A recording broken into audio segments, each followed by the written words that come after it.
તો હેમચંદ્રાચાર્ય ઉત્તર ગુજરાત યુનિવર્સિટીના કેમ્પસમાં વિદ્યાર્થીઓ વચ્ચે મારામારી થતાં સનસનાટી મચી ગઈ છે।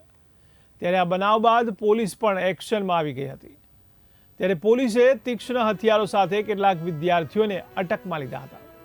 ત્યારે પાટણની હેમચંદ્રાચાર્ય ઉત્તર ગુજરાત યુનિવર્સિટીના કેમ્પસમાં વિદ્યાર્થીઓ વચ્ચે છૂટા હાથની મારામારી થતાં ચકચાર મચી ગઈ હતી। ત્યારે સામાન્ય બાબતે બે વિદ્યાર્થીઓના જૂથ વચ્ચે બોલાચાલી થયા બાદ મામલો મારામારી સુધી પહોંચ્યો હોવાનું પ્રાથમિક તપાસમાં સામે આવ્યું છે। ત્યારે યુનિવર્સિટી કેમ્પસમાં થયેલી માથાકૂટમાં એક વિદ્યાર્થીના હાથના ભાગે છરી વાગતા તેને સારવાર માટે ખસેડાયો છે। ત્યારે ઘટનાના પગલે દોડી આવેલી પોલીસે કેટલાક વિદ્યાર્થીઓને અટકમાં લઈ વધુ તપાસ હાથ ધરી છે। ત્યારે પોલીસે ઘટના સ્થળ પરથી છરી અને લોખંડના અન્ય તીક્ષ્ણ હથિયાર પણ કબજે કર્યા હતા।